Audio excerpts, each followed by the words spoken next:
Timothy, a 40-year-old sales professional, found himself facing a daunting challenge at work. Nancy, the head of the department, had presented him with a problem that had a mere 2% success rate on a past Harvard entrance exam.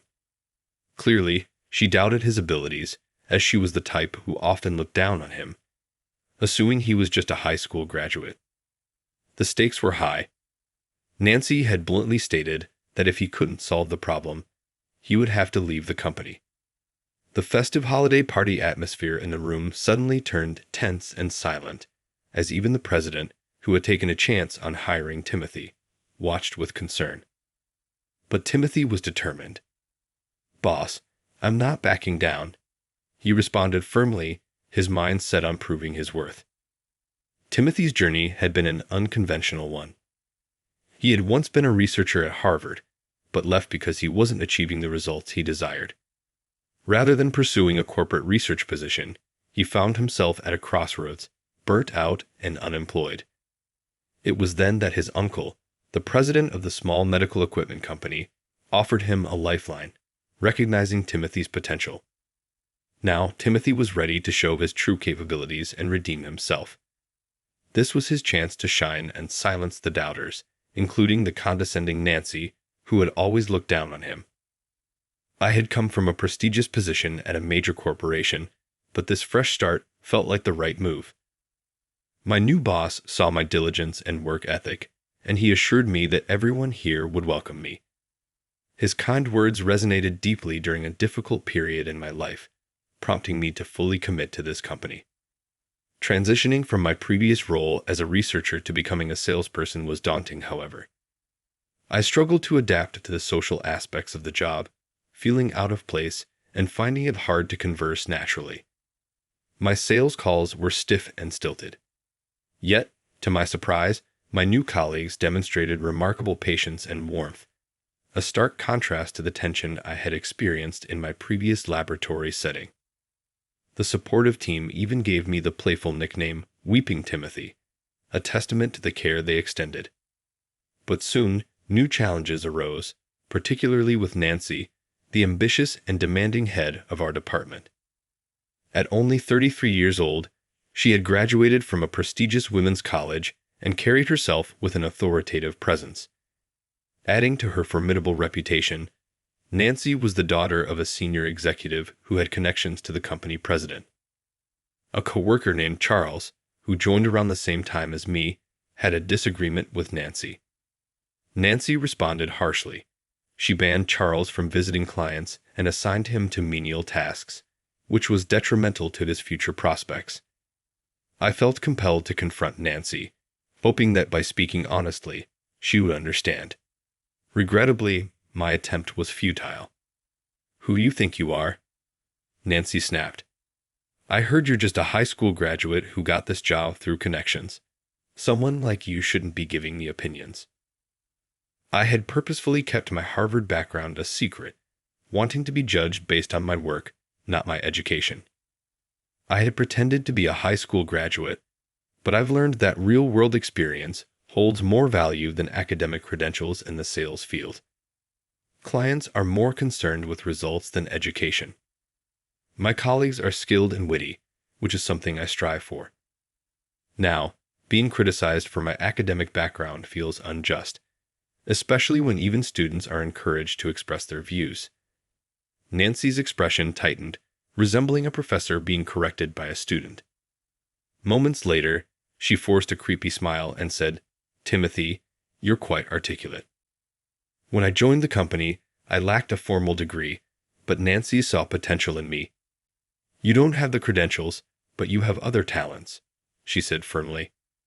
"From now on, you'll take on chores around the office. This isn't a request, it's an order." I was relieved to see Charles's career back on track, so I readily agreed. My new role had me fetching coffee, polishing shoes, and running personal errands for Nancy. Charles felt bad, but I assured him, "Forget about me and focus on your own work. We only live once." It was ironic, coming from someone who had once abandoned a first career for a second chance. As the year drew to a close, the annual company party arrived. These events always brought back fond memories from my student days, a stark contrast to the research-driven culture of my previous lab. The main office, including the president, turned out in force, making it a lively gathering. It was fun to chat with so many people. Charles, slightly inebriated, remarked admiringly, "Timothy, you're remarkably clever. You've memorized all the product details and can instantly answer client queries. It's as if you're a living computer." I wondered why our knowledge levels differed so vastly, even though we both started at the same time. While math has always been my strong suit, I struggle with writing, history, and singing. I tried to brush it off casually, but Nancy interjected. "Timothy, are you proficient in mathematics? I'll present you with a problem to solve.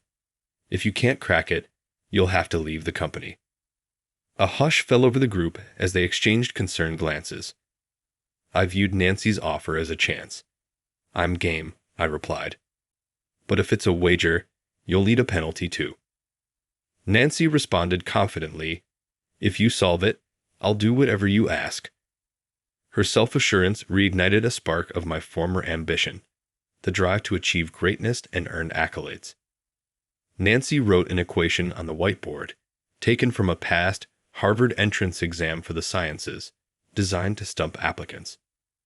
Handing me the black marker, she said with a smug grin, "Good luck." I never anticipated she'd pull out a question from a former Harvard entrance exam. I stood before the whiteboard, feeling the weight of the situation. I noticed the president's concerned expression, but I knew I couldn't rely on him. This was my challenge to overcome. Timothy will quit if he can't solve this problem. "Everyone, let's encourage him," Nancy announced, prompting a stir among the group. The president began to speak, but I cut him off. "Boss, I'm not backing down today." In just 3 seconds, I found the answer, having solved a similar problem on a Harvard entrance exam long ago. "You've been through a lot," the president said after I presented my solution, referring not only to my decision to leave my research career, but also to a specific past event. When I started graduate school, I finally dedicated myself to research. It was then that I met Maria Anderson, a piano student at NYU's renowned arts division.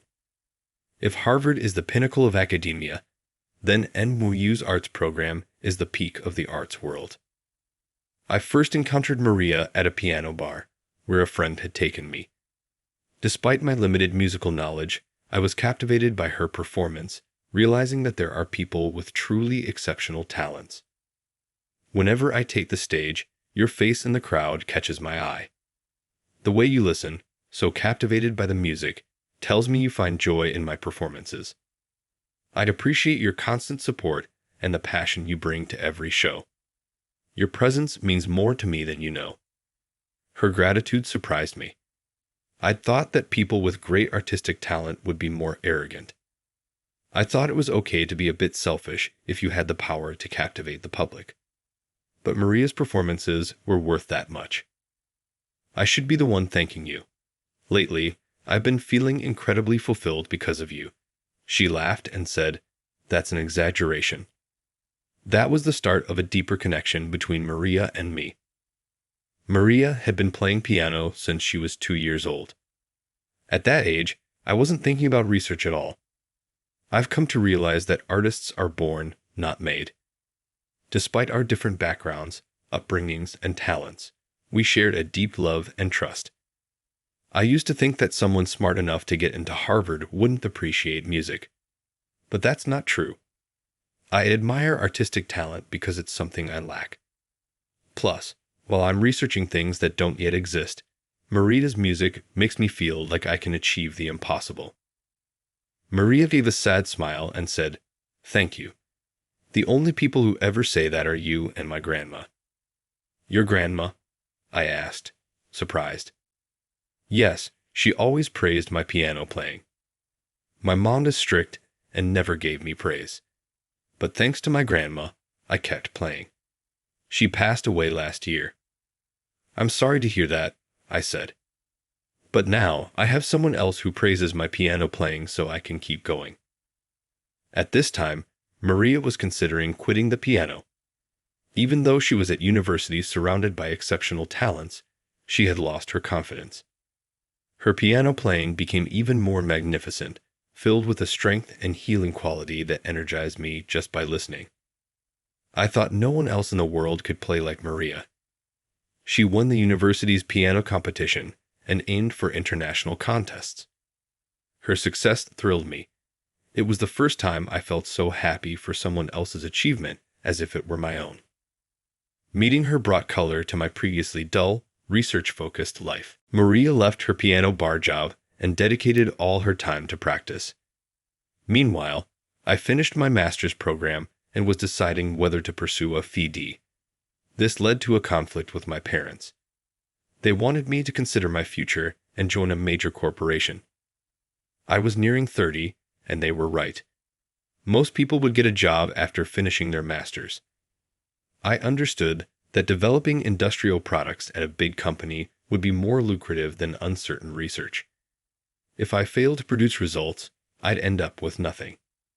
Research, like artistry, can be unforgiving.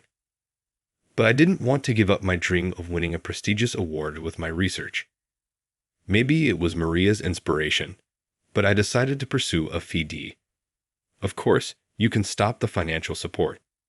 I'll manage on my own from now on. Thank you for supporting me until now, I told my parents. They didn't say anything, but I could feel their profound disappointment.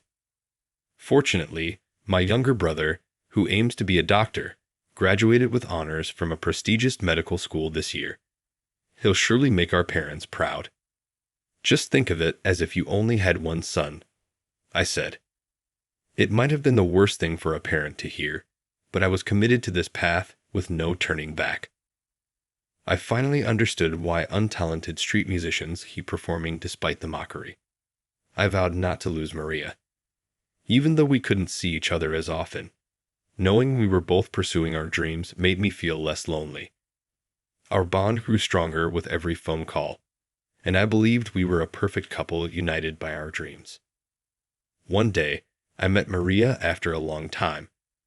She had lost a lot of weight. She'd always been slender, but being a pianist required physical strength. She used to have a certain robustness despite her slimness, but now she looked unwell. Sadly, my intuition was correct. She collapsed during practice and was taken to the hospital. Maria was diagnosed with acute leukemia, a devastating blood cancer. This disease destroys young cells rapidly, and she quickly lost her vitality and became bedridden. Despite this, I never doubted she'd recover. Decades ago, the survival rate for this disease was less than 20%, but with modern medicine, it should be lower now. Maria began her battle with the disease, and I prayed every day for her swift recovery. But a year later, Maria passed away at the young age of 25. Even without her, I couldn't stop my research. The beloved light was gone, but I pressed on. Days passed, and I continued my work desperately. I couldn't stop, even though the guiding light had faded. Days slipped by with no results, just time wasted. One day, I felt everything was in vain. You have no luck. Give it up already, my professor said, patting me on the shoulder. His words cut deep. To think that my efforts might have been thwarted by luck felt incredibly cruel. It seemed so easy to shatter everything I'd worked for. None of my peers cared about my departure. My mind snapped back to the year-end party venue. Charles ran up to me, eyes wide with excitement. This is incredible. I don't fully understand what's written here, but I know it's amazing. Who are you? He asked, his enthusiasm reminding me of Maria. I wanted to hug him, but restrained myself, not wanting to create any awkward situations. Hold on, it's too soon to celebrate. We need to confirm if the answer is correct, I said. A voice from the back chimed in. I think it's correct. I encountered that problem while studying for the entrance exam. I gave up on it because it seemed unsolvable. Applause erupted around me.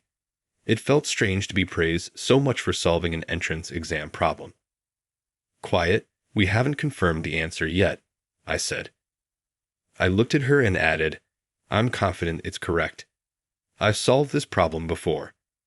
I never forget the problems I've solved, especially during an entrance exam. Nancy looked surprised. What do you mean you solved it during an entrance exam? Finally, the president, who had been silent until now, spoke up. Timothy graduated top of his class from Harvard. Top of the class. What does that mean? Nancy asked. It means he's the best student at Harvard, Charles explained calmly. Nancy was speechless, but Charles continued, That's not true. Each department at Harvard has different subjects, so there's no single top student. But many people have said that to me. It motivated me to pursue research, and here we are.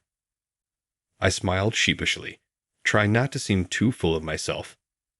Don't be so modest. You're incredible. I thought you were amazing from the start, Timothy. I love you, man, Charles exclaimed, hugging me in excitement. I felt conflicted but agreed to continue working there. I don't mind taking on any task, but I hope Nancy will trust her team more. You said you'd do anything, so that's my only request. Charles, still hugging me, chimed in, Come on, that's too easy. She needs to take responsibility for her words. I think a funny joke wouldn't hurt. Nancy asked seriously, If I do that, will you all acknowledge me? As the new department head, she struggled with being accepted and didn't know how to connect with her team, making her come off as intimidating. If Nancy tells a funny joke, then Charles and I will join in too, I stated. Charles let me go and said, I don't want to be a part of this. But you were the one who suggested a funny joke, so you need to own up to it, I responded. Nancy chugged a full bottle of beer in one go. Okay, let's do it. We'll decide the order by playing rock, paper, scissors. Her cheeks were flushed, and her eyes were glazed over from the alcohol. I seriously told Charles, This is a situation where you should take responsibility as a man. The party turned into an uproarious competition, but the following day, everyone was so hungover that they couldn't recall a thing. As the new year began and work resumed, we learned about Nancy's demotion. She was removed from her position as the sales department head and transferred to the general affairs department as a regular employee. One of the senior staff members was promoted to take her place, and we started working under the new structure. I couldn't hide my surprise and went to the president to inquire about what had happened. It seems Nancy herself requested the transfer. Nancy has her own reasons. Let me be clear, this is not due to anything you all did. The president cautioned against pitying the individual, explaining that she possessed a significant degree of self-respect. Regrettably, this hindered the development of a trustworthy relationship. With her departure, the momentum seemed to dissipate, leaving a sense of anticlimax. Charles expressed disappointment, recalling the shared laughter and jokes they had exchanged. His demeanor diverged from Maria's, prompting speculation about her potential reactions, whether she would have found amusement or simply smirked at the humor. Nonetheless, Maria would have taken solace in witnessing my progress. Months later, the laboratory where I previously worked achieved a Nobel Prize-winning breakthrough, uplifting the spirits of a dejected nation. In the past, such news might have elicited frustration, but now I felt indifferent. My passion had not entirely faded. I simply believed that my contributions had not been in vain. It is akin to music, where each measure connects to the next, as researchers continue to play their short melodies, leading to groundbreaking discoveries. The haunting tune will forever linger in my heart, a constant companion as I eagerly await the day when we are reunited once more. I'm beaten today, man. I yawn. I yawned loudly aboard a packed train at morning rush hour. I'm currently working until the early hours of the morning at a bar. I was employed at a food manufacturing company as a salesperson till last month. I put in 20 years of hard work. At my job, I was an experienced worker. My customer base was strong, and I did well in sales. I got promoted year after year and even received a CEO's award in the past. This spring, an incident occurred that tainted my otherwise flawless sailing career. It all began when a major scandal arose after our parent firm was discovered to have taken shortcuts in the production of the goods. My company's financial status deteriorated as a result of the fallout. In the end, I was indirectly laid off because higher-paid managers were pushed to retire early. In a roundabout way, living expenditures were not covered by unemployment benefits alone, and the severance money was insufficient. I didn't have to worry about child support because I didn't have any children, but I was still paying for my dad's care costs because he was sick and in a facility, in addition to the house and car debts. As quickly as possible, I wanted a job. Any employment that offered a steady salary would be acceptable. When I learned that a veteran employee had left the pub, I frequently went to after work the day after I was informed of the layoff. I applied for a position right away. A good income increase came with working nights. As soon as I left the company, I started working at the bar. It's difficult to work late, but I've adapted to it. I rang the doorbell at my house, exhausted from work. My wife, Linda, usually opened the door immediately, but this time she stayed inside. "What's going on?" I opened the door with my key. "I'm home." Linda was seated in the chair at the dining table. The room was completely black, and the curtains were still drawn even though it was morning. I looked back at her and shouted out to her, sensing the strangeness of the situation. "Hey, is something wrong?" She then turned to look at me. She simply mumbled, "Please let me get a divorce," and bent her head. "What's going on all of a sudden?" "I've fallen for someone else." That's why, no matter how much I asked for a reason, she insisted on getting a divorce because she had fallen for someone else. I couldn't comprehend what had happened so suddenly, and I was at a loss for words. Linda and I had been married for 4 years. We were originally from the same hometown and high school classmates, reuniting at a class reunion. Both of us had moved to the city and found out we worked nearby, so we started going out for meals after work. Our relationship quickly developed, and it didn't take long before we decided to get married. After getting married, I didn't want to overburden her, so I asked her to quit her job and become a housewife. Since we married later in life, we hadn't planned on having kids. Linda had worked to her limits and didn't seem to have the energy for child rearing. We always talked things through and shared our feelings, and I was content thinking we were a happy couple. But that was all my assumption. Who was this person she had fallen for? Since when had she been interested in this person? Or were they already close? I had a ton of questions I wanted to ask. Just give me some time alone, please. In the silent room, I reflected on what my wife had told me. I didn't think I was such a terrible husband to be handed a divorce. I wasn't a drinker, nor did I gamble. I didn't have a history of messing around with other women. I thought I had always been kind to my wife, thought I had, since we got married. I had always been busy with work, coming home late every day, and spending weekends just sleeping due to exhaustion, hardly ever finding time to talk. Then I got laid off and started working nights. It had been a long time since we last enjoyed time together. Maybe my wife felt lonely being alone. We never even had time to talk about it. It wouldn't be strange if she found someone else who had what I lacked, something that made her unhappy. It was the result of my failure to make her happy. I suppressed my desire to cling to her and decided to accept the divorce. After that, she packed her things and left immediately, and I was left to live alone. Another day, "Well done," she would say with a smile. Every day, the days I took for granted now seemed like a dream. Since then, I threw myself into work every day to forget her.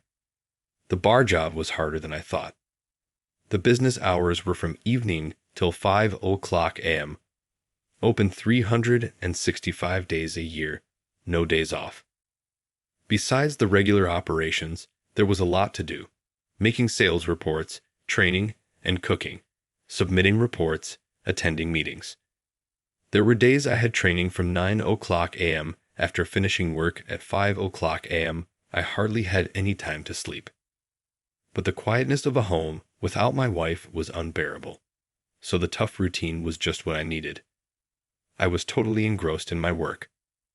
Max, this month, our store sales are in the top 5 nationwide, my colleague said. Oh, is that so? Sales reflect customer satisfaction. It means we've really made them happy. I replied, yes, indeed. We've been getting a lot of praise from customers lately. Just the other day, I gave a customer some soda water to clean a sauce spill on their clothes. It worked perfectly, and they were so pleased that they sent a thank you email to our store. Your trick really worked wonders, my colleague shared. That's great to hear, I said. I was recognized for my achievements and became the manager, working harder than ever. Then it happened. One morning, when I tried to get up, I found I couldn't stand. Suddenly, I was like a puppet with its strings cut, unable to move. After a while, I could slowly get up and managed to call a taxi to rush to the hospital. The doctor advised several months of rest. I was in a state of extreme exhaustion. Lying at home, I would see visions of my wife. Are you okay? I've made some soup, she'd say, but she's not here anymore. Let me forget. Unable to bear being alone, I decided to visit my mom's house in the countryside when I could move a bit. My parents' home was originally a vegetable farm, now just my mom managing it, modestly selling produce in the town market. My dad had fallen ill a few years ago and had been in and out of the hospital. The scenery of my childhood home, where I lived until high school, was as tranquil as if time had stopped. It's been a while since returning home after so many years. My mom was still as energetic as always. You get laid off, then suddenly started working all night, and now a divorce. You're just worn out, both physically and mentally. You should rest up here for a while, she said. Yeah, I will, I agreed. At home, I ate the fresh vegetables my mom grew and just slept, leading a simple life. The clear air in the countryside and delicious vegetables seemed to be healing my tired body and soul. After a while, feeling much better and energized, I went to the town supermarket. I had been relying on my mom for so long, I decided to cook for her, so I went shopping. Holding a shopping basket full of items, I lined up at the checkout and couldn't believe my eyes. Linda, my ex-wife, was working the cash register. What was Linda doing here? Her hair was longer, and she looked thinner, but it was unmistakably Linda. I changed lines to avoid being seen and quickly paid, then went to sit in my car to think about what had just happened. Why was Linda here? Had she returned to her hometown? What happened to the person she said she loved? My mind was in chaos, in a state of panic. I couldn't just let this go.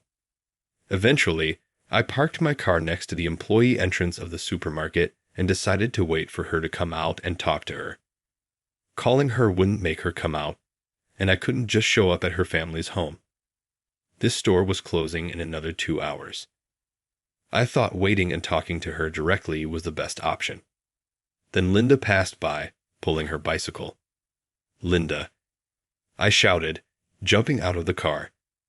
Linda looked shocked, her eyes wide open. Max, what are you doing here? She asked, looking down, tears welling up in her eyes. What am I doing? What about you? She seemed restless as she spoke. Do you have time tomorrow? I'll email you, okay? I'll wait for your message. Then see you tomorrow, I said. With those words, she got on her bicycle and left. On my way home, I received an email from her saying to meet at a cafe near the train station at noon tomorrow. I spent a sleepless night and headed to the meeting place with my mind in a haze. As I opened the door to the cafe, Linda was already there. She looked tired, with swollen eyelids, maybe from a sleepless night too. I sat down in front of her and ordered a coffee, then quickly drank some water. My heart was pounding, seeing her after such a long time. There were so many things I wanted to ask, but I didn't know where to start. Linda was looking down all the time. There was a long silence. She was the first to break it. "I'm sorry," she said. I couldn't find the words to reply. "Have you been well?" That was all I could muster. Then she suddenly covered her face with both hands and started crying. "How can I be okay? I had to leave you, whom I wanted to be with." "What are you talking about? You said you fell for someone else and wanted a divorce," I asked, confused, looking at her crying. Then she started to reveal something shocking. "I never told you, but I have a 3-year-old daughter from my previous marriage." My ex-husband started to believe I was cheating on him, got furious, and demanded a divorce unilaterally. No matter how much I denied it, he wouldn't believe me. The verbal fights and views just increased. I couldn't take it anymore and agreed to the divorce. Of course, I wasn't allowed to see my daughter afterward. Then, out of the blue, I got a call. He was living with his mother, who was taking care of our daughter, but she passed away.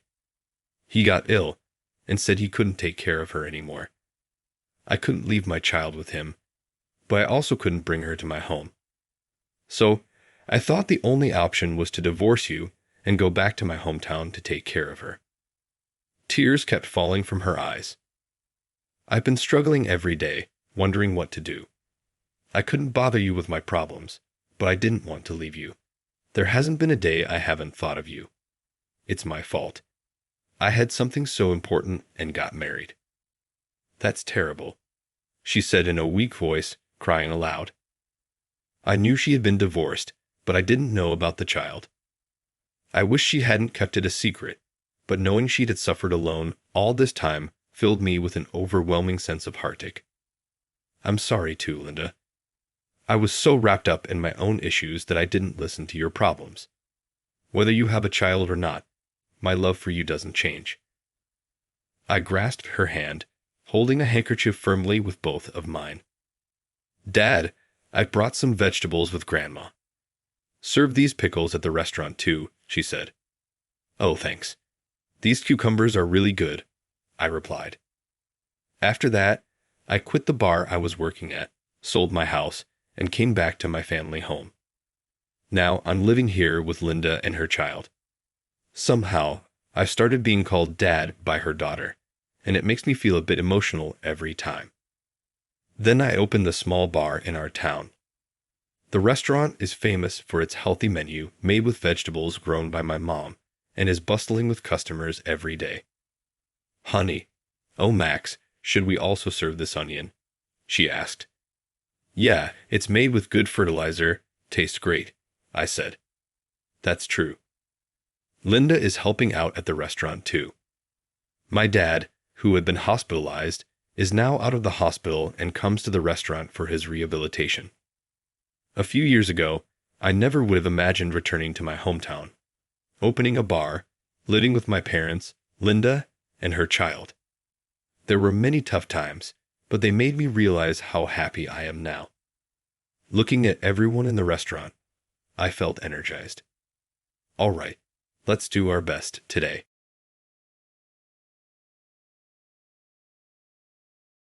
Someone said to me, "Go home, you broke, jobless old lady.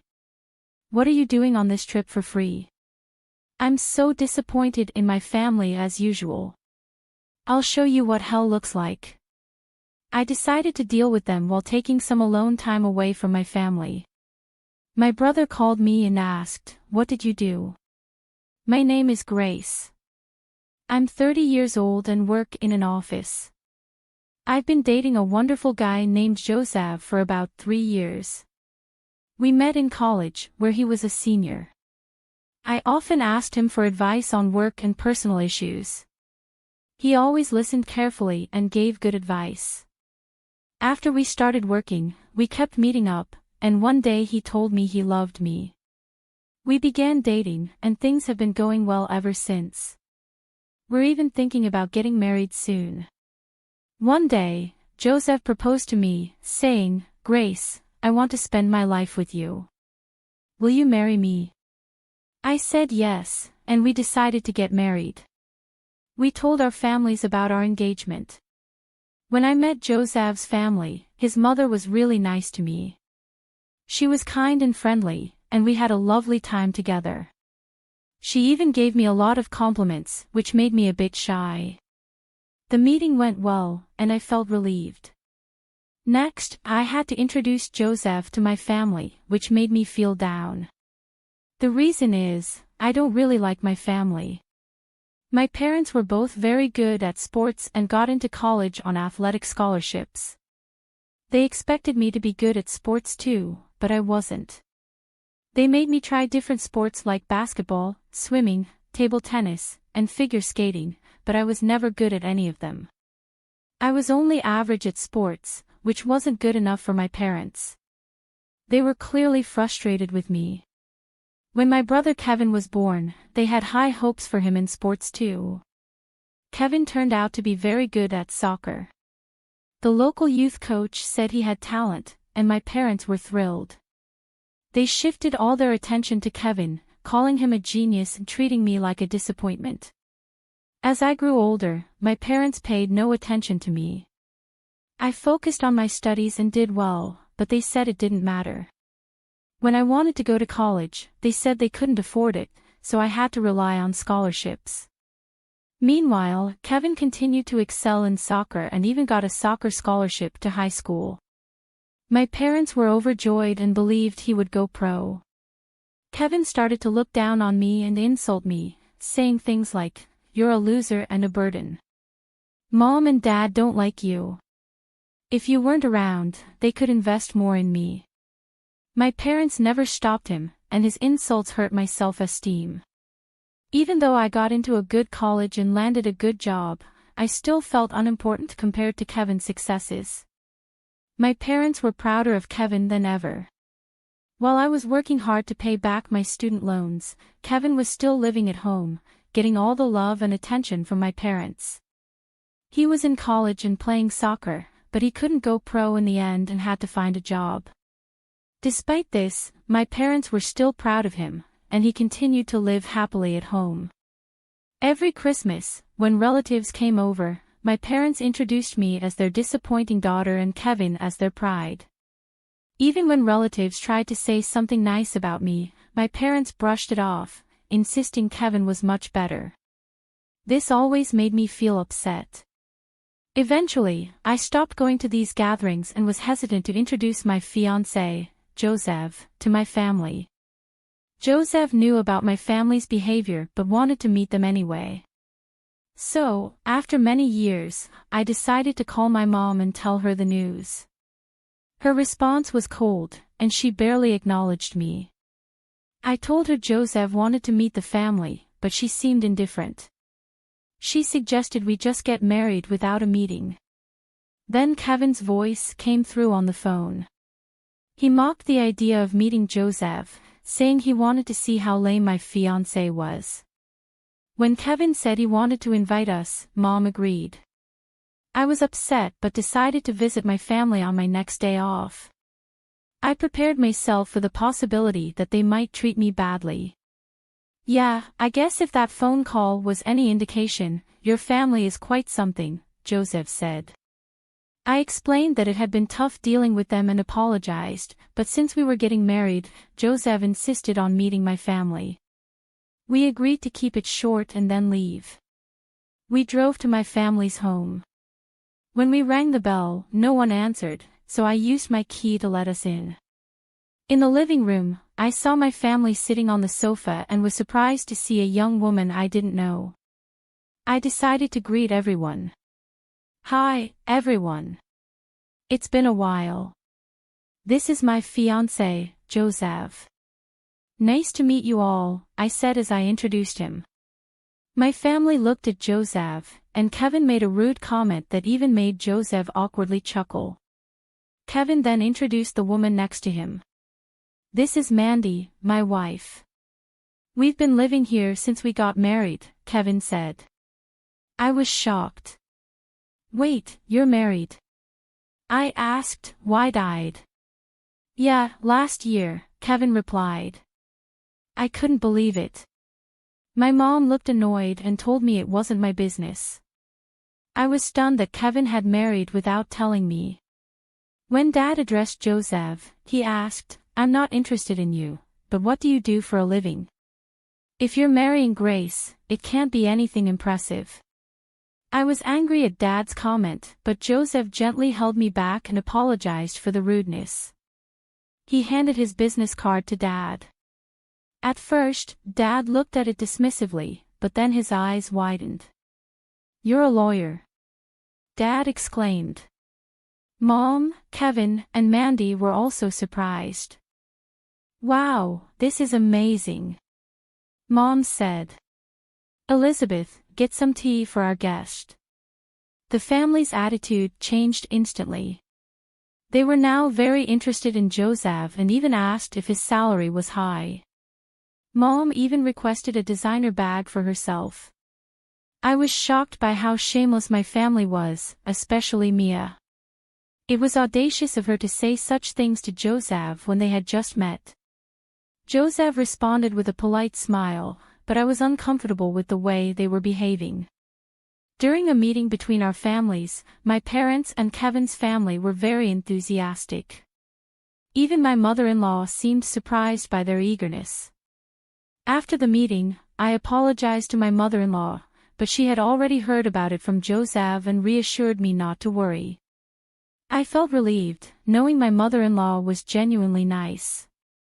2 months later, Joseph and I got married. Even though my family had always been indifferent to me, they attended the wedding.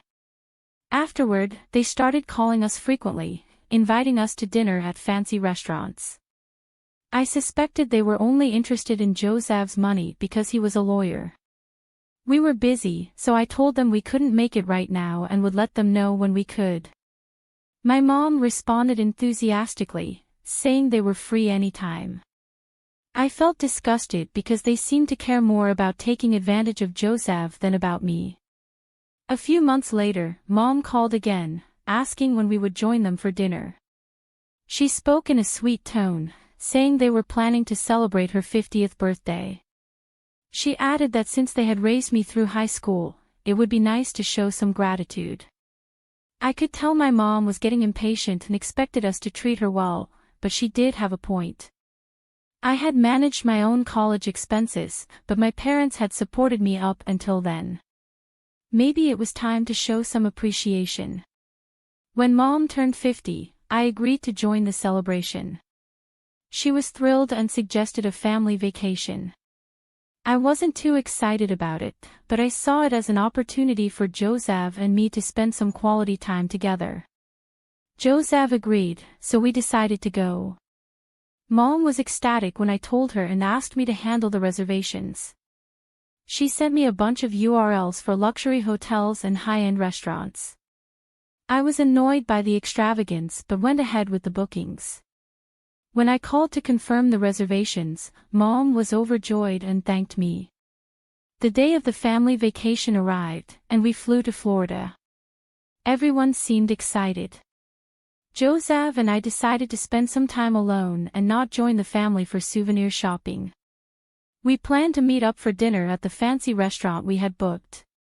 Time flew by as Joseph and I enjoyed exploring. When we arrived at the restaurant, our parents and Kevin's family were already waiting. When we got there, Mom and the others were rude. They told Joseph they only wanted to talk to him and thanked him for paying for the dinner and the hotel. Then they turned on me, calling me a parasite and telling me to go home. I was disgusted by their behavior and realized they had planned to exclude me from the start. I decided to take action. I told Joseph I'd leave and went to book a room at a different hotel. Luckily, I found a good hotel with a cancellation. I settled in with a nice view and enjoyed a coffee. Kevin called me, asking what I was doing. I told him I'd moved to another hotel and that Joseph could join me there. Joseph arrived at my hotel later, grinning. They were furious, he said.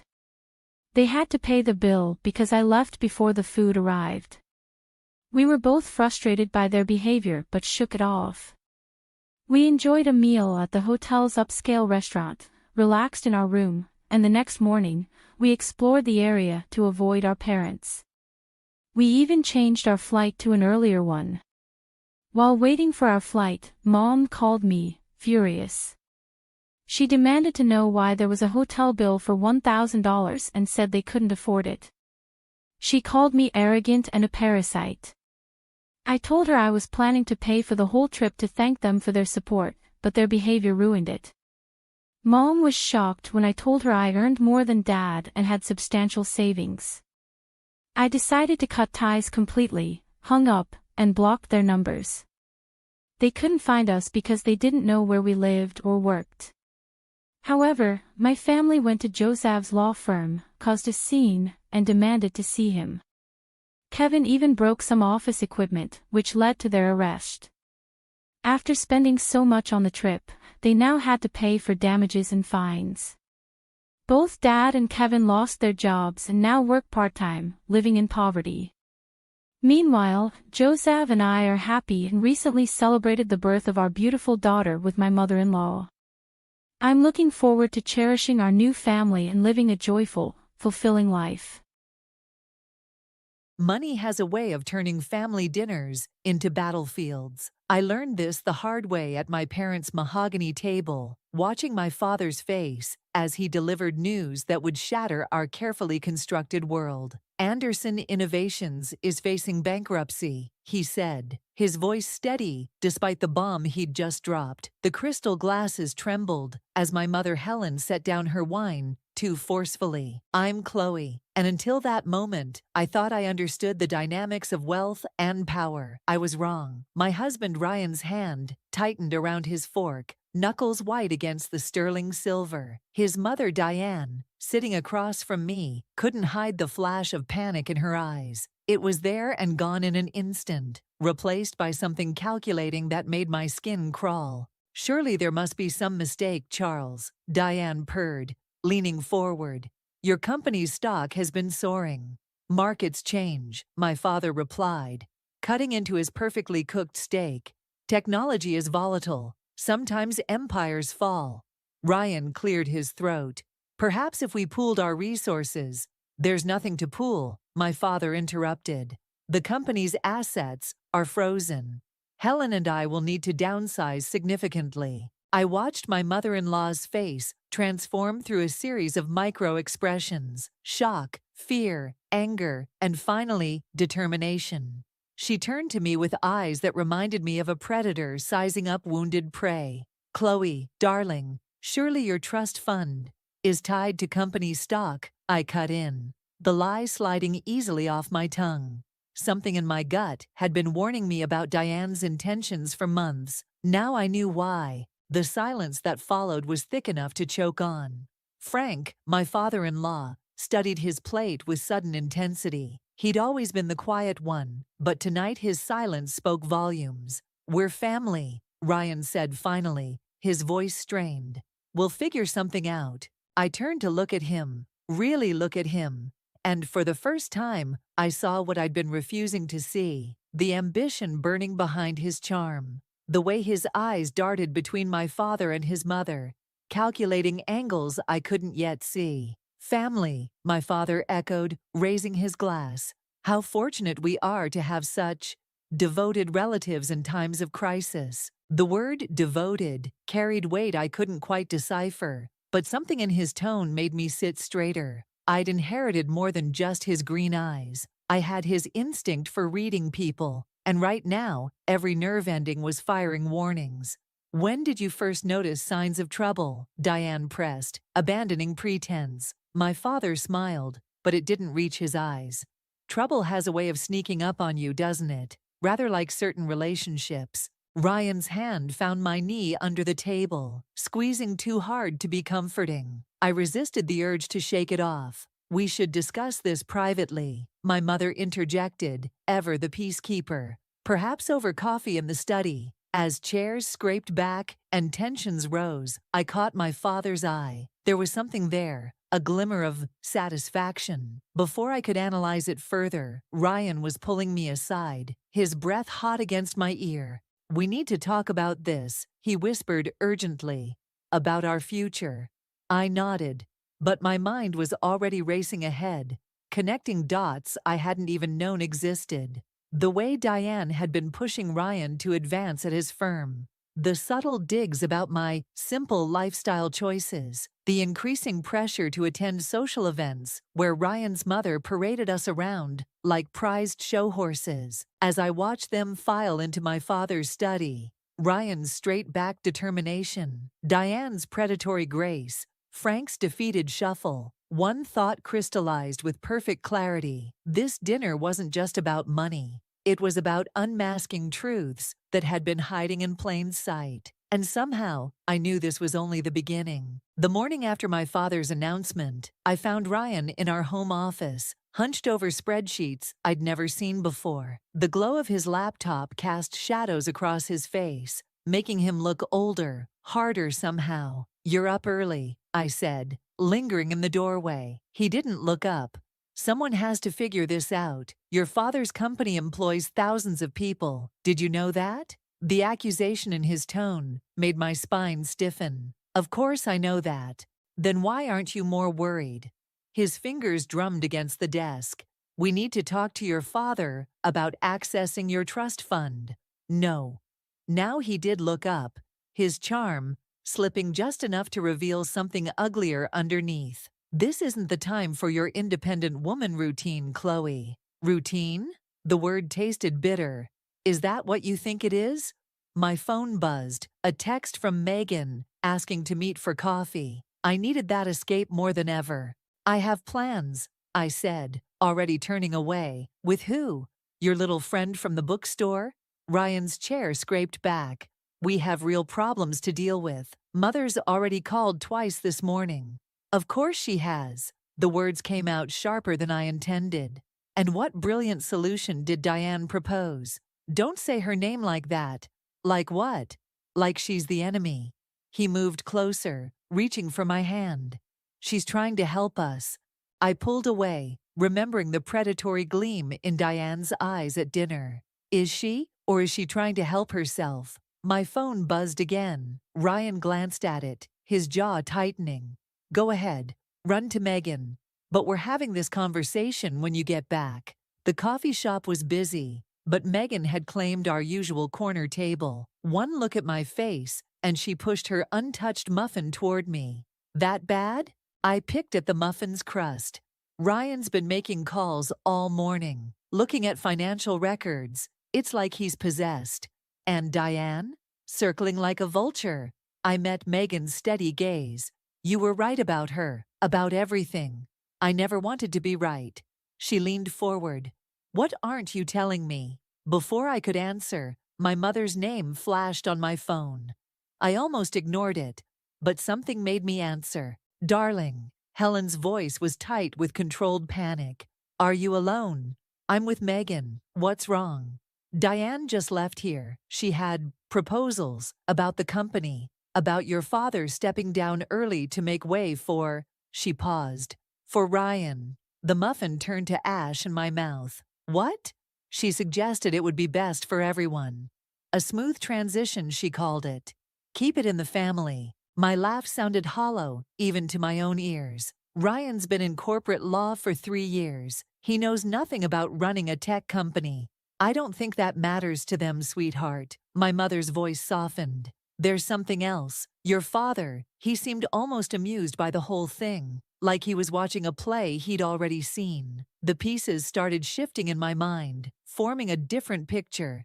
"I have to go." Megan caught my arm as I stood. "Whatever you're thinking of doing." "I'm not doing anything," I said, but we both knew it was a lie. "I just need to understand what game everyone's playing." "And when you do." I thought about Ryan's changed face in the morning light, about Diane's calculated concern, about my father's subtle smile at dinner.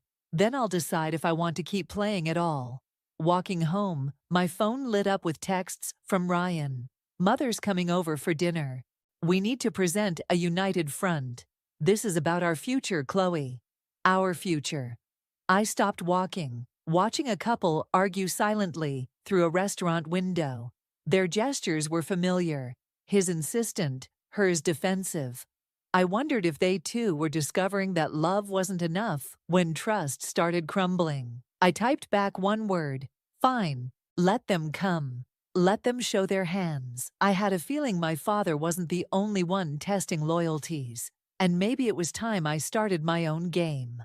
I found the email by accident. Ryan had left his laptop open while taking a shower, and a notification popped up from Diane. Subject line, strategy meeting, Anderson takeover. My fingers moved before my conscience could catch up. 3 clicks later, I was staring at months of correspondence between my husband and his mother, plotting their ascent through my family's supposed downfall. We need to strike while the iron's hot, Diane had written just hours ago.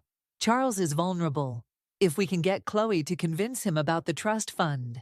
The shower stopped running. I kept reading, my hands shaking, as I scrolled through their calculated manipulation. Every dinner, every casual suggestion, every concerned phone call, all carefully orchestrated steps in their plan. What are you doing? I didn't jump at Ryan's voice. Something had gone cold inside me, like a switch being flipped.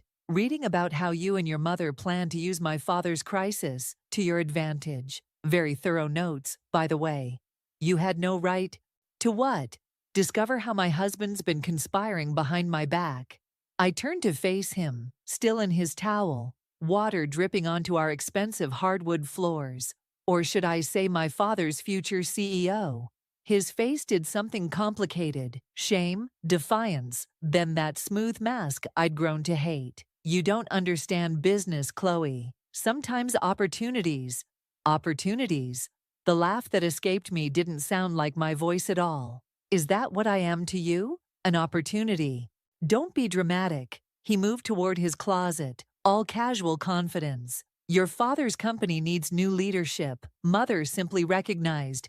Your mother needs to stay the hell out of my family's business. I stood up, my whole body humming with rage. And you, God, I don't even know who you are anymore. I'm the same man you married. He started dressing, his movements precise and controlled. The same man who loves you, but love doesn't pay bills, does it? No, apparently it just finances hostile takeovers. His phone buzzed. Diane again, right on cue. Ryan glanced at it, then back at me. Mother's on her way over. We should discuss this as a family. Your mother is not my family. I grabbed my keys. And neither are you. Don't walk away from me. He caught my arm, gripped tight enough to leave marks. We need to handle this rationally. I looked down at his hand, then up at his face, like you've been handling everything, planning and plotting, while pretending to support me. I do support you. No, you support what I represent. My name, my connections, my trust fund. I yanked free. Tell me, was any of it real? Or was I just another stepping stone in Diane's grand plan? The silence stretched between us, filled with all the answers he couldn't give. His phone buzzed again, insistent. You should get that, I said quietly. Wouldn't want to keep your mother waiting. She might miss her chance to rehearse your lines. Chloe, please. For a moment, his mask cracked, showing real fear. Everything I did for us. No. I opened the door, pausing in the threshold. Everything you did for yourself. The difference is, now I know it. I was halfway down the driveway when Diane's Mercedes pulled up. She emerged like an actress taking stage, all concerned faces and outstretched arms. Darling, where are you going? We need to talk about... Save your performance. I cut her off. I read the emails. She froze, then recovered smoothly. Whatever you think you saw was exactly what I needed to see. I met her eyes, refusing to flinch. Congratulations, Diane. You raised a son just as manipulative as his mother. I drove straight to my parents' house, my mind racing faster than my car. All those careful plans, all those strategic moves, they'd underestimated one crucial factor. They weren't the only ones who could play games. My father was in his study when I arrived, looking unsurprised to see me. Rough morning? You could say that. I sat down across from him, studying his calm expression. Did you know? He smiled, and suddenly I understood where I'd inherited my capacity for strategy. Why don't you tell me what you've learned? And we'll go from there. 3 days of silence from Ryan felt like holding my breath underwater. I'd moved into my old bedroom at my parents' house, surrounded by remnants of a simpler life. Debate team trophies, dog-eared books, photos of a younger me who still believed in fairy tales. The doorbell rang just as I was boxing up my wedding photos. Mother's voice drifted up the stairs, followed by Frank's distinctive shuffling steps. Not the Mitchell I'd expected. I found them in the sitting room. Frank looking smaller than I remembered, his shoulders curved inward like he was bracing for impact. Chloe. He twisted his wedding ring, a nervous habit I'd noticed before. I came without Diane's knowledge. Mother touched my arm. I'll give you two some privacy. You don't have to. Yes, Frank interrupted softly. She does. Once we were alone, he pulled an envelope from his jacket. These are copies of documents you need to see. Bank statements, emails, records of meetings I wasn't supposed to know about. My hands trembled as I read. Diane hadn't just been planning a company takeover. She'd been systematically dismantling my marriage for years. Every career move Ryan made, every social connection, every spontaneous decision had been orchestrated by his mother. Why are you showing me this? Frank's smile was tired. Because I've spent 35 years watching Diane destroy anything that threatens her ambitions. I won't watch her destroy you too. And Ryan? Does he know about all this? Ryan, Frank's voice cracked. My son stopped being his own man the day he learned to value status over substance, just like I did. My phone buzzed, Ryan's name lighting up the screen. I declined the call. He's been trying to reach me, Frank continued. Diane's furious that you left. She's already planning damage control, spreading rumors about your mental state, suggesting you're having an episode. Of course she is. I laughed, but it sounded more like breaking glass. Can't have people thinking her perfect plan might fail. There's more. Frank leaned forward. The trust fund inquiry. It wasn't just about accessing your money. They found out about your father's patent-pending technology. Something about quantum encryption. The room tilted sideways. Dad's secret project, the one he'd been developing for years, the one that could revolutionize digital security. They're not after the company, I whispered. They're after the patent. Diane has buyers lined up, foreign investors. The company's supposed financial troubles were just their way in. Frank stood, looking older than his 60 years. I should have spoken up sooner, should have been stronger. Why now? Because last night, I heard them planning to have you declared mentally unfit to manage your affairs. Ryan would become your legal guardian, giving him control of your trust fund and your shares in Anderson Innovations. My stomach lurched. They can't do that. With the right doctors, right lawyers, right story. He shrugged. Diane's been building the narrative for months. Your erratic behavior, your paranoid accusations, your emotional instability. The front door opened, Mother returning with groceries. Frank moved toward the exit, then paused. I've already spoken to your father. Well, let's just say I'm not the only one who's been gathering evidence. After he left, I sat alone, staring at the documents until the words blurred. My phone buzzed again, this time with a text from Ryan. Please come home. We can fix this. I love you. 3 years of marriage. And I finally understood what those words really meant. I love what you can give me. I love what you represent. I love the power you provide. Mother found me still sitting there at sunset. She took one look at my face and poured 2 glasses of wine. You know, she said carefully, sometimes the bravest thing isn't fighting back. Sometimes it's knowing when to walk away. I touched the documents Frank had brought, thinking of Ryan's text, of Diane's schemes, of everything I thought I knew about love and loyalty. No, I said finally.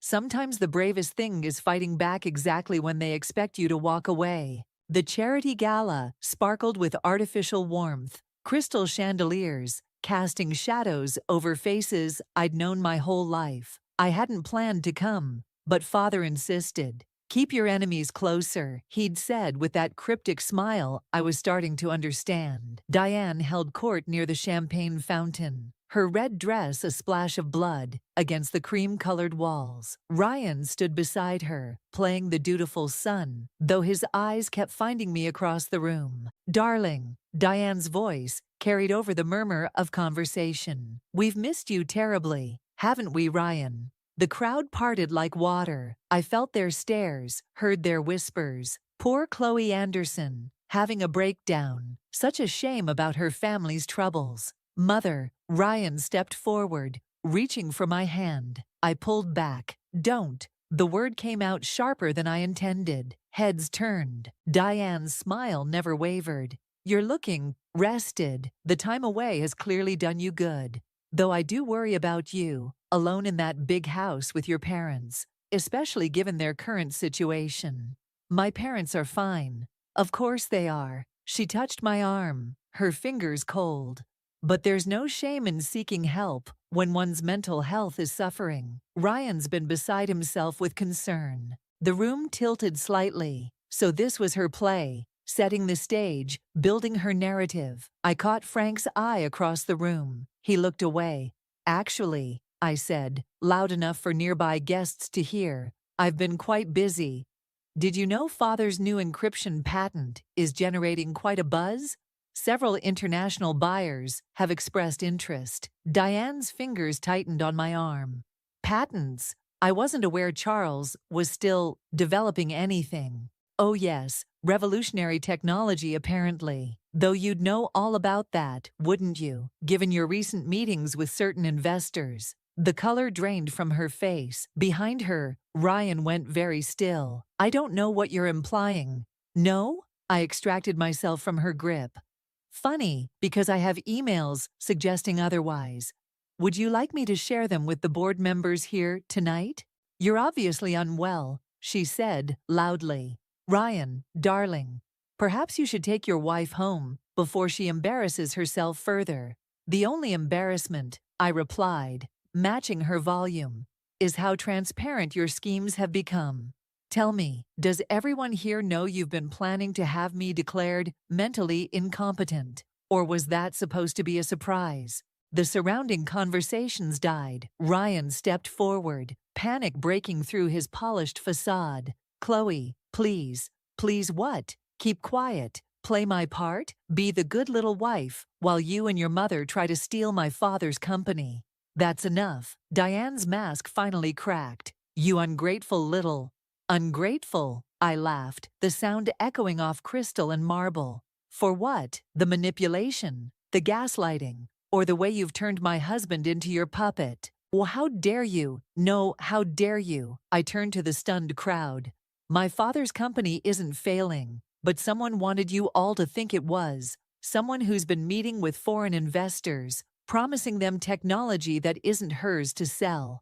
Diane lunged forward, but Frank appeared suddenly, catching her arm. Don't, he said quietly. It's over.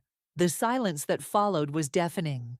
I looked at Ryan, saw the boy I'd fallen in love with, drowning in the man his mother had created.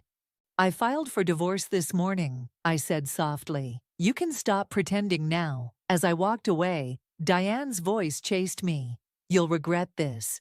When you're alone with nothing but your pride, better alone with my pride, I called over my shoulder, than trapped in your web of lies. Outside, the night air hit like a slap. My hands were shaking, but my mind was clear. Mother was waiting in the car, exactly as planned. Did you get it? I asked. She held up her phone, showing the video she'd recorded through the window.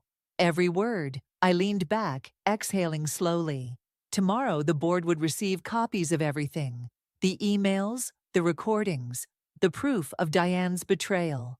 But tonight, I'd savor the look on her face when she realized her carefully constructed world was about to crumble. Sometimes revenge doesn't need to be cold. Sometimes it just needs to be true. The morning after the gala, I found my father in his study, calmly watching news coverage of Anderson Innovations' stock price soaring. My public revelation of the encryption patent had sent the market into a frenzy. You knew, I said, not bothering with pleasantries. You knew about Diane's plans all along. He turned off the television. I suspected. The financial crisis was a test. One that revealed exactly what I needed to see. A test. The word tasted bitter. You used me as bait. I protected the company. What about protecting me? My voice cracked. Do you have any idea what they were planning to do? They were going to have me declared incompetent, take everything, which is exactly why I needed proof. He stood, pulling a file from his desk. Every move they made, every meeting, every phone call, all documented. But we needed them to show their hand completely. The implications hit me like a physical blow. You let me marry him knowing he might be part of this? I let you make your own choice. His expression softened slightly, though I hoped you'd see through him sooner. A knock interrupted us. Mother entered, her face pale. They're here. Who's here? Ryan and his lawyers. She touched my arm. And Dr. Phillips, the psychiatrist. My stomach dropped. They're actually going through with it. They filed the competency hearing papers this morning, Father said quietly, before the stock market opened. The room started spinning. Even after everything, the confrontation, the evidence, the public humiliation, they were still trying to take control. Let them in. Chloe. Let them in. Ryan entered first, looking polished and concerned. The perfect worried husband. 2 lawyers followed, then Dr. Phillips, and finally Diane, wearing victory like expensive perfume. This is for your own good, Ryan said softly. You're not well, sweetheart. The scene you caused last night was the truth. I met his gaze steadily. Every word. You accused your mother-in-law of corporate espionage in front of half of Boston's elite. Dr. Phillips made a note on his pad, along with paranoid delusions about foreign investors and patent theft. Interesting choice of words, Father interrupted, considering the meeting Diane had last week with certain Chinese technology firms. Diane's smile flickered. I don't know what you're implying. No implications. He opened the file on his desk.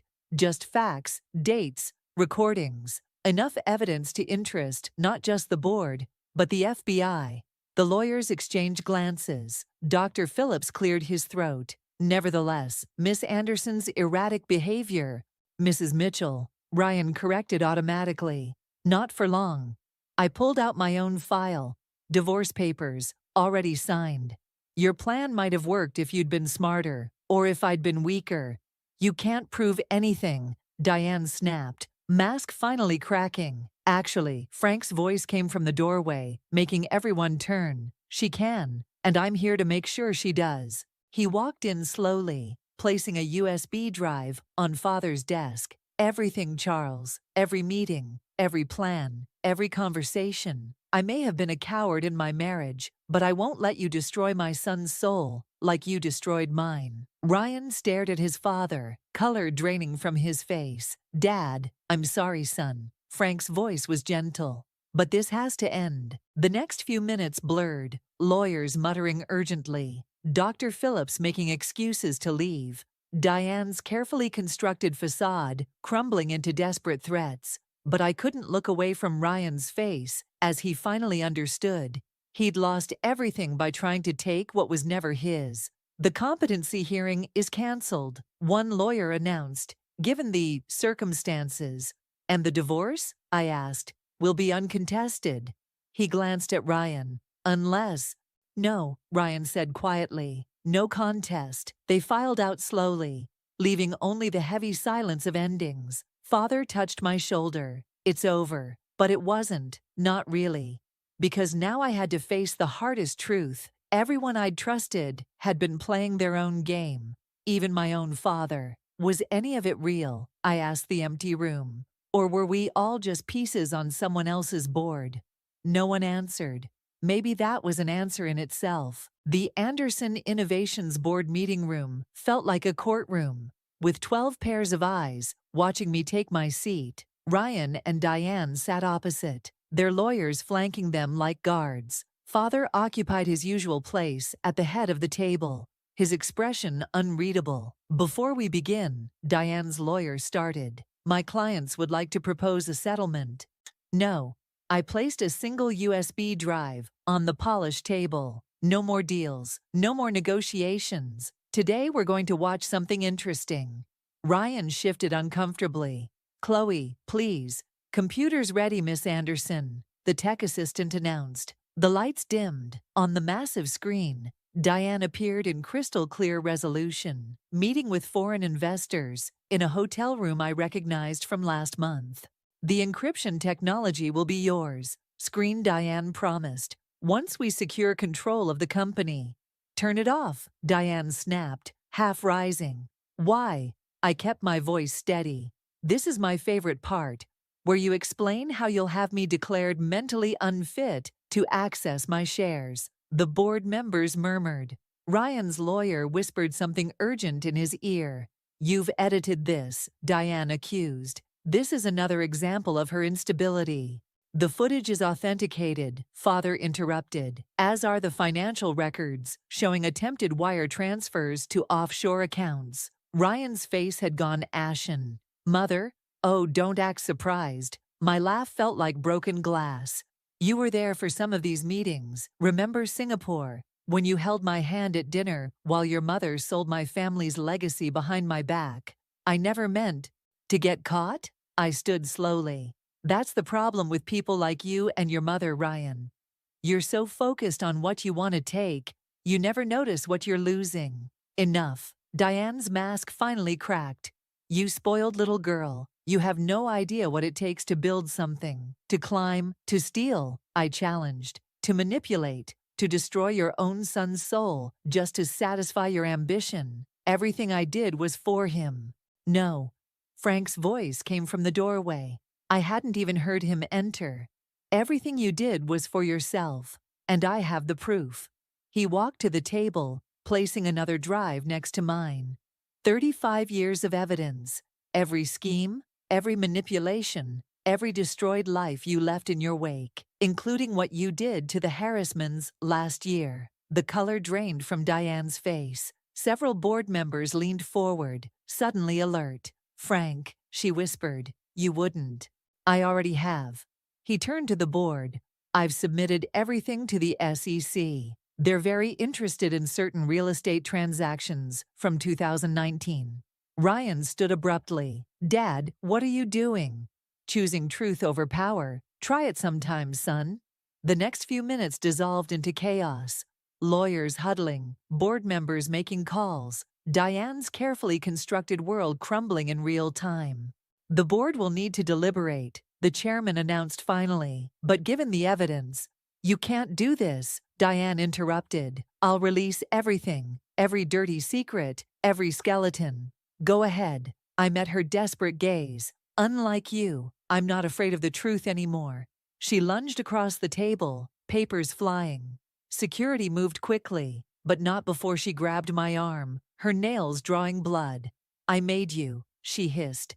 "Without my son, you're nothing." I didn't pull away. Instead, I leaned closer, speaking softly enough that only she could hear. "No, Diane, you didn't make me. You revealed me, and that's your biggest mistake." As security led them out, Ryan looked back once. For a moment, I saw the man I'd fallen in love with. Lost, broken, but finally free from his mother's shadow. "I'm sorry," he mouthed. I nodded, but didn't speak.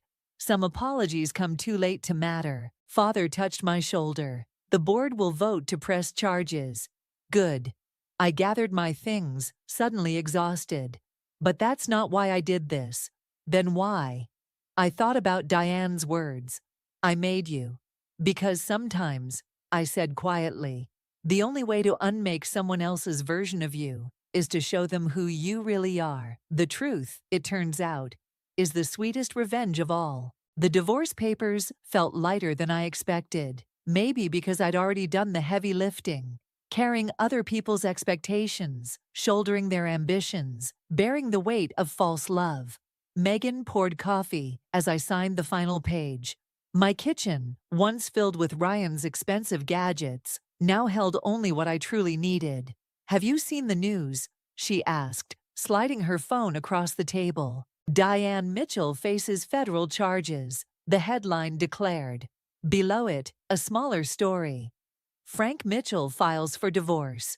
Good for Frank, I said, meaning it. Better late than never. My phone buzzed. Ryan's number. I declined the call, just as I had the last dozen. Some conversations weren't worth having anymore. Your father called, Mother said, entering with a stack of mail. The board approved the new security protocols. The encryption patent is safe. And the company?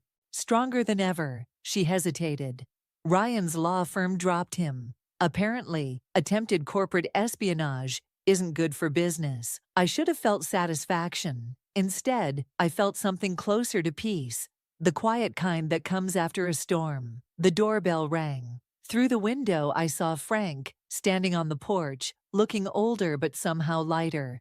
I'm not staying, he said when I opened the door. I just wanted you to have this. He handed me a small box. Inside lay a familiar pearl necklace, the one Diane had worn to every important event, her symbol of achieved status. She threw it at me during the divorce discussion, Frank explained. Said it represented everything she'd sacrificed for our family. But we both know she never sacrificed anything. She only took. Frank, let me finish. He straightened his shoulders.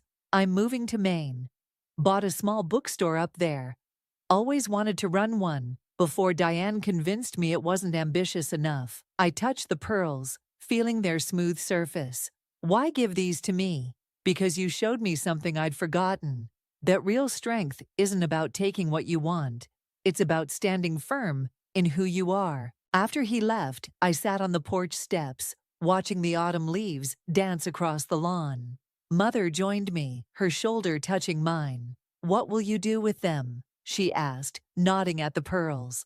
I thought about Diane, about how desperately she'd chased symbols of success, turning her son into a reflection of her own ambitions. There's a women's shelter downtown, I said. They help people rebuild their lives. Maybe these can fund someone else's fresh start.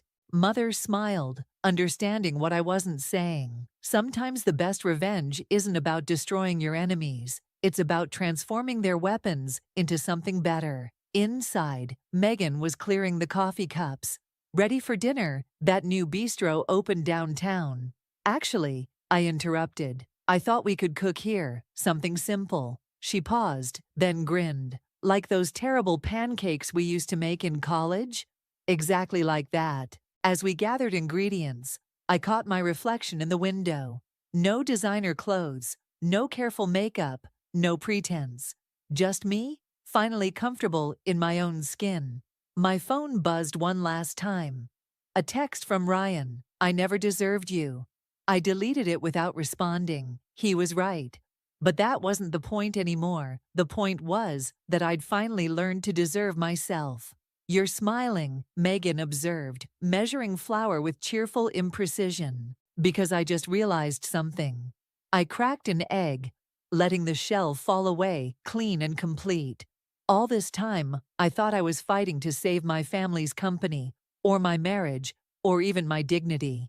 But really, I was fighting to save myself, and I did. Outside, the sun was setting, painting the kitchen in shades of gold. Somewhere across town, Diane was facing the consequences of her actions. Somewhere in Maine, Frank was starting over. And here, in this kitchen that was finally truly mine, I was doing what I should have done years ago, living life on my own terms, making a mess, and not apologizing for any of it. I'll never forget telling my father I was engrossed in our talk. With a grave expression on his face, he drew me aside and asked, "Lauren, are you absolutely sure you're marrying this man, Larry? Though I'm sure you adore him, I don't believe he's the appropriate fit for you." Perplexed, I inquired, "Why are you stating this, Father? He respects and loves me. The fact that he is not as wealthy as we are is irrelevant to me." My dad let out a gentle but solid sigh. "Lauren, you are aware that I am a wealth builder. I would never despise someone for not coming from the same socioeconomic background. But I'm concerned about Larry for a reason. He has a dubious past, and his mother is no better. It surprised me. Dad, what do you mean? I'm not sure I get it. After he pondered for a moment, he added, I don't think this man actually loves you. Maybe it's simply a father's instinct. He is loving, yes, but I've heard him brag about your wealth. I heard him gloating to his pals about how he had bagged the rich brat, and Linda just smiled and nodded in agreement. I tried to defend Larry, feeling a twinge of pain in my heart. Dad, you have to be confused. Linda also cares about me, and Larry would never say something like that about me. If he made another joke like that, she would definitely reprimand him. In my heart, though, I questioned whether my father's remarks held any merit. Sometimes I wish I'd listened to him. At the time, I was just a naive girl in love, desperate to hold on to something after losing my mother 3 years before. My dad was ill, and I knew he didn't have much time left. I clung to Larry and Linda because they gave me a sense of purpose, a reason to keep going. My father had built a comfortable life for us through hard work and smart investments. I had a decent job and earned a moderate salary, so overall we were doing well. Larry and Linda, on the other hand, didn't have as much. Larry made more money than I did, but he came from a modest background. His job didn't bring in the kind of money that could make someone rich, and I could tell that bothered him. He and Linda liked fancy and expensive things, and Larry often complained about not having enough money to buy them. I was always eager to help them out with the little allowance my father gave me. I even let Larry and Linda move into my house after we got married. But instead of being grateful, they seemed dissatisfied. They would say things like, "It's such a shame you live in a small house. Your dad lives in a mansion, so why did you buy such a tiny townhouse?" Looking back, I realize how much I overlooked because I wanted so badly to make things work. I ignored the little red flags and convinced myself that everything would be okay. But in the end, I wish I had trusted my father's instincts. I don't make a lot of money. Larry's dad lives in a mansion because he's wealthy, but I'm just a regular office worker with a modest salary. Buying this house was a real challenge for me, and I was only able to manage it because my dad helped with the down payment. Larry, however, wasn't impressed. He said, "Well, if your dad helped you out, he should have gotten you a better place. I'm sure your mom left him something to give you when you got older." I tried to explain, "I'm not entitled to anything, Linda. Whatever my mom left behind is my dad's now. She passed away suddenly, and there was no will. Honestly, I don't mind if I don't get anything. I'm content with the way things are." Linda scoffed, "That's a ridiculous thing to say, Lauren. I would have loved to inherit a lot of money. You know what? Your dad should trade houses with us. He lives alone, so he doesn't need all that space anyway. Right, Larry?" Larry nodded in agreement, adding, "Yeah, Lauren, you should ask him." I felt a surge of protectiveness and responded firmly, "Absolutely not. That house belongs to my dad, and he deserves to live comfortably as long as he's alive." Linda then remarked, "Well, he won't be alive for long now that he's sick. We can wait and compromise for a few years and see what happens. Ultimately, everything will be yours after your dad passes. You'll have plenty of money to buy a big house and more." The way Linda and Larry were already making plans to spend my inheritance was deeply unsettling.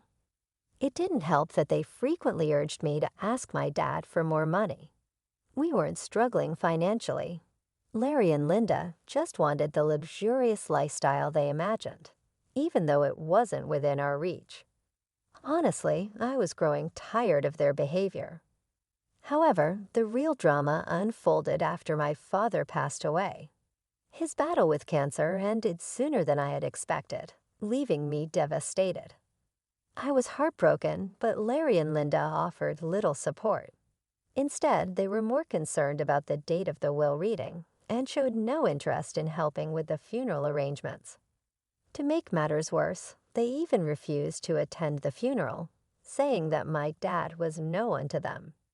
At that moment, I was overwhelmed with grief and anger. My dad's warnings kept echoing in my mind, and I couldn't help but feel suspicious of Larry and Linda. I began to doubt their intentions, wondering if they had ever truly cared about me, or if they were only interested in what they could gain. I was starting to worry that Larry and Linda were only interested in my inheritance. When it came time for the reading of the will, they weren't allowed to be present, and they were furious.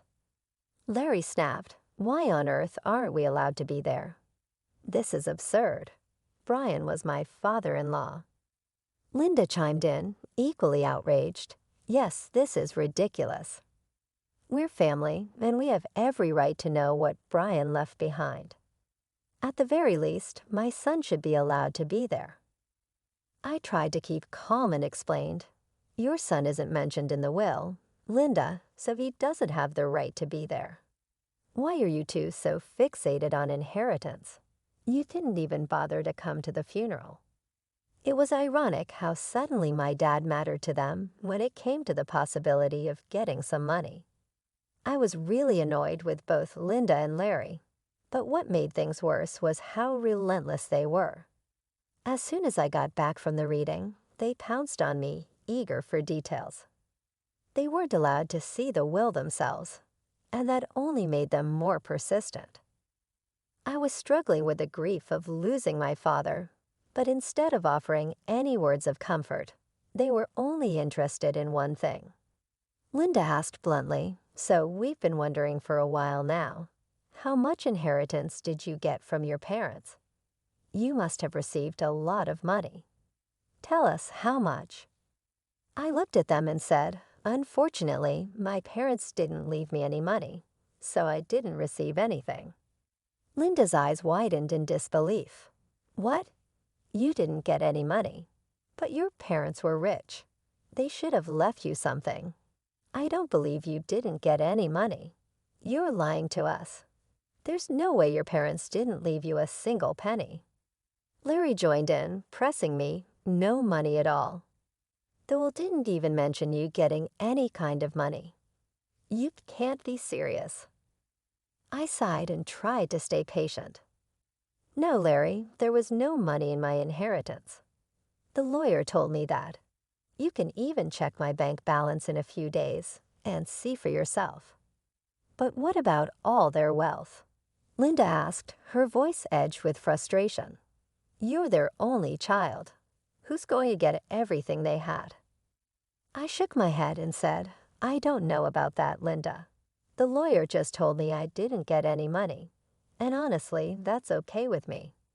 It was my parents' money, and it's up to them who they chose to leave it to." Linda looked furious and blurted out, "That's ridiculous. You need to fight for that money. It should be yours." "There is no money, Larry," I repeated firmly. They didn't have much left in the end, and whatever was left, they gave to charity. They had been planning this for a while.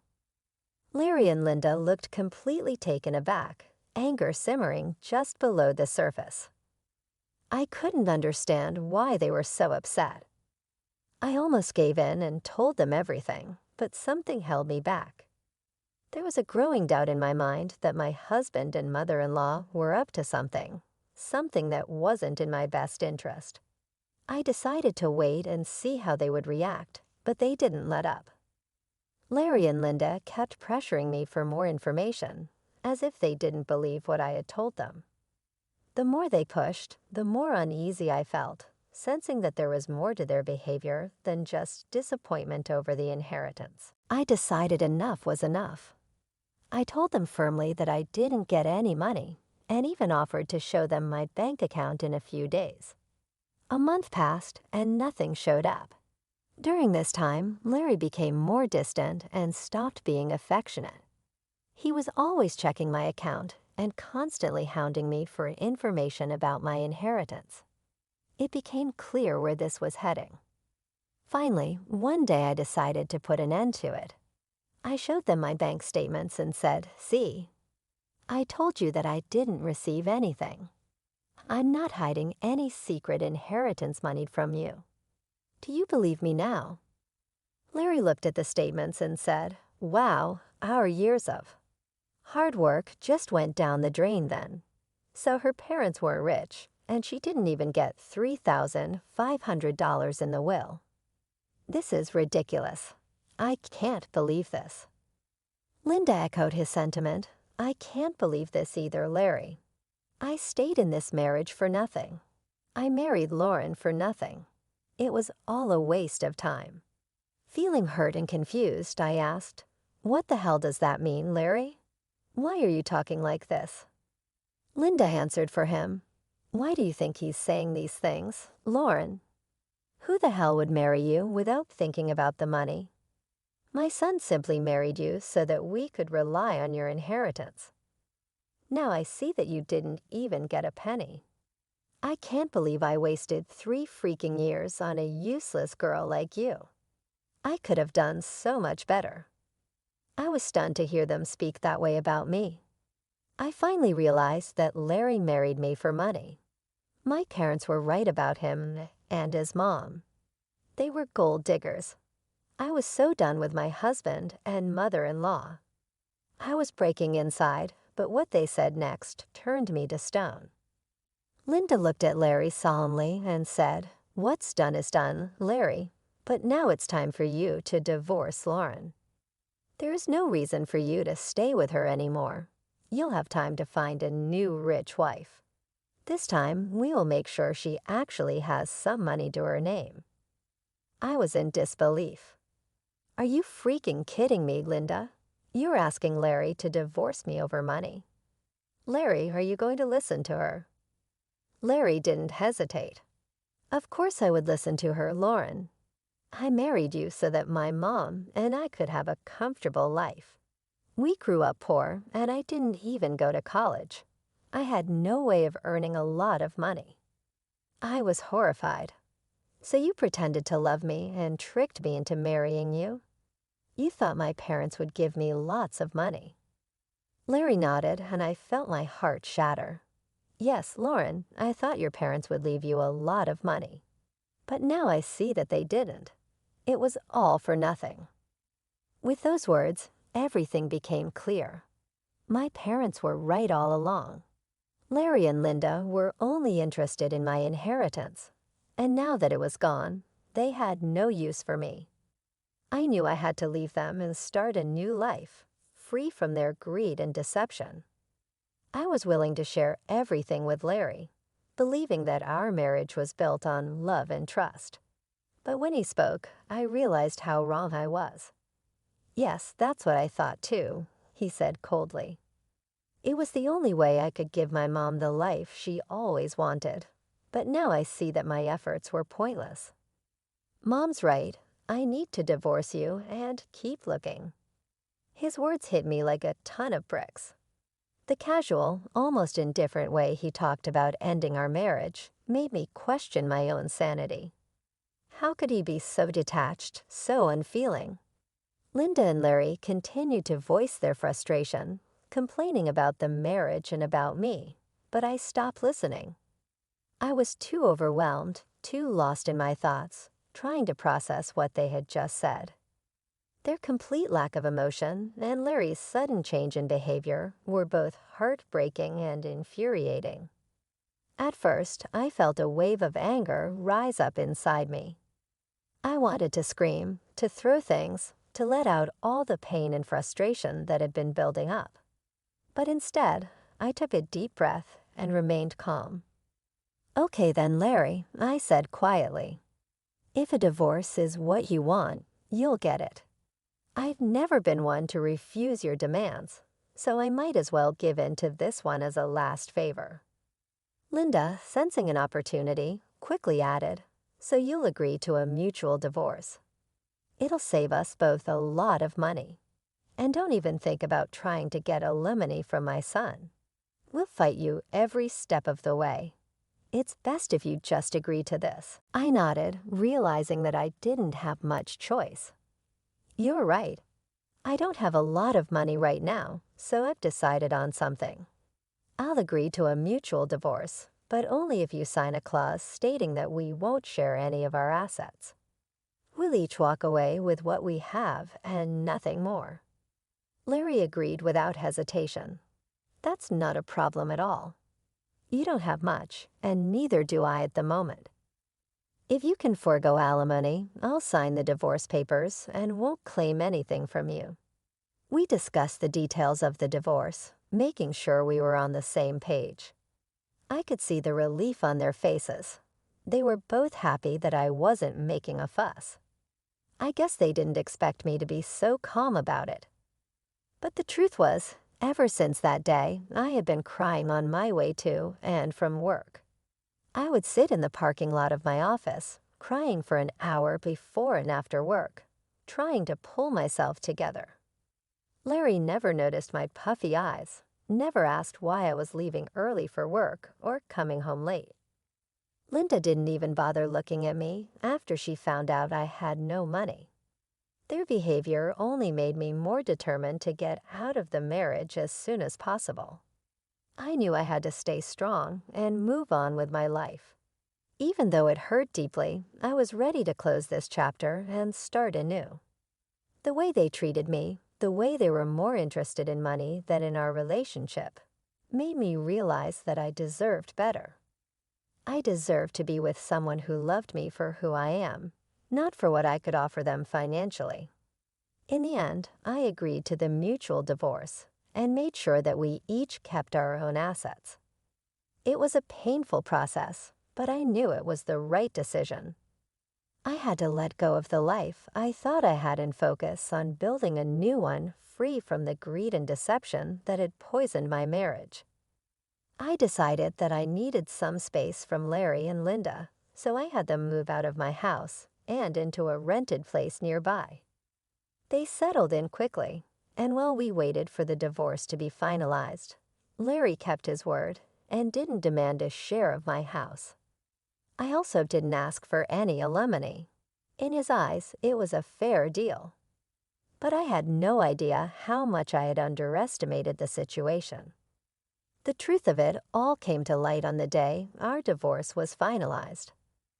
I went over to their new place to drop off my wedding and engagement rings. When I handed them over, I said, "Larry, I just wanted to return these to you. This marriage only brought bad times into my life, and I don't want to keep any reminders of it." Larry looked at me, surprised. "Are you sure you want to return them? You might need the money someday." Linda, never one to miss a chance to be snide, added, "It's so funny how you're giving them back. You must have laughed at our poverty before, but look where you are now.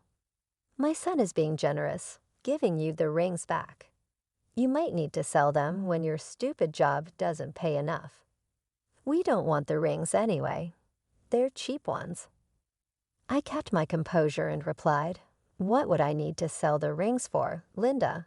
I'm not embarrassed. You don't need to worry about my financial situation."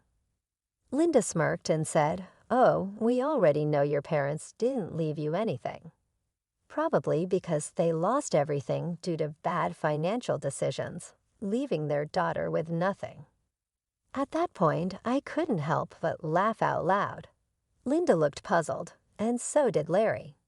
I could see that Larry was annoyed by his mother's behavior and also surprised by my laughter. Linda snapped, "Why the hell are you laughing? Did I say something funny?" I looked her straight in the eye and said, "It's hilarious that you think I'm destitute, Linda. It's also funny that you believe my parents lost all their fortune." Linda, clearly offended, retorted, "Well, of course, you're destitute. Your parents didn't even leave you a penny.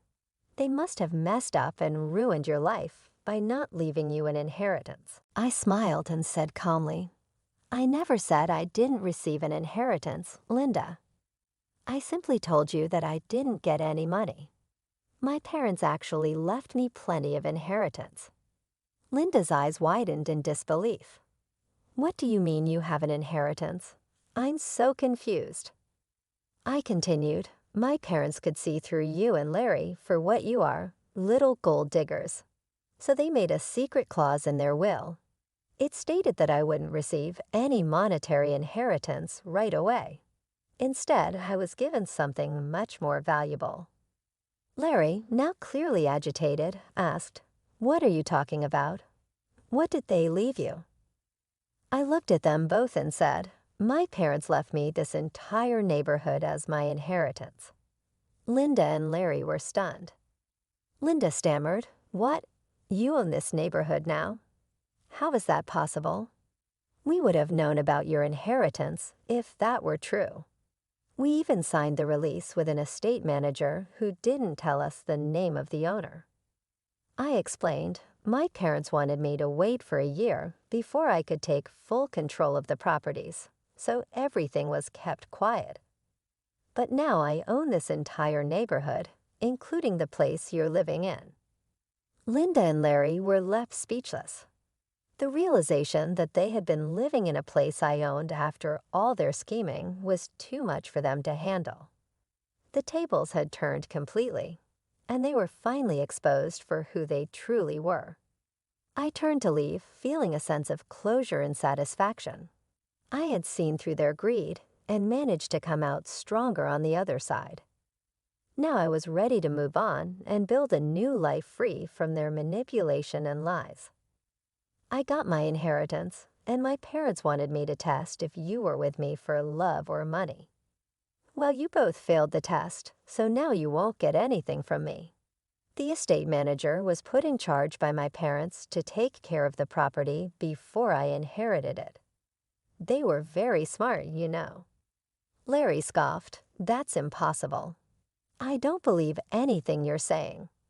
You're just embarrassed because you don't have any money left." I replied, "Oh, really, Larry? Is that what you and your mother think? Why don't you call your landlord and ask him yourself?" Linda and Larry quickly called their landlord to check what I had said. Since their landlord was actually the estate manager, he told them everything. When they hung up, they looked shocked and panicked. "You lied to us." Linda stammered, "You tricked us into thinking you didn't have anything, but you own the entire housing society now. How dare you trick us like this? You wanted to keep all your wealth to yourself, so you made Larry divorce you and sign papers saying he wouldn't take anything from you." I couldn't help but laugh at their nerves. It was finally hitting them how badly they had messed up, and now it was time for some well-deserved karma. I said, "It's funny you're accusing me of being dishonest, Larry. You tricked me into marrying you by pretending you loved me, and Linda, you helped him with this plan and even told him to divorce me. If anyone here was scamming, it was the two of you. As for my inheritance, you asked how much money I got, and I answered truthfully. This was all a misunderstanding on your part. Linda tried to reason with me. What's done is in the past. Why don't we try again? We did spend 5 years together, and it would be a shame to throw it all away." I shook my head and said, "So now you want me back in your life. Funny how you were so eager to start fresh with a new girl. I hear you're already seeing someone rich. Don't worry, I'll let her know what a snake you are, Larry." Larry and Linda started begging me not to ruin his new relationship. Larry pleaded, saying that if I wasn't willing to give him another chance, I shouldn't mess up his future. I told him to get lost and also informed them that I would kick them out once the property was officially mine. They panicked and started begging even more. In the weeks that followed, Linda and Larry kept coming to my house, pleading for forgiveness. They already had an eviction on their record, so it was unlikely anyone else would rent to them. The only reason they were still staying on my property was because I had asked the estate manager to allow it. I also contacted Larry's new girlfriend and told her everything. She was horrified by what Larry and Linda had done and broke up with him immediately. She even showed me the text messages as proof.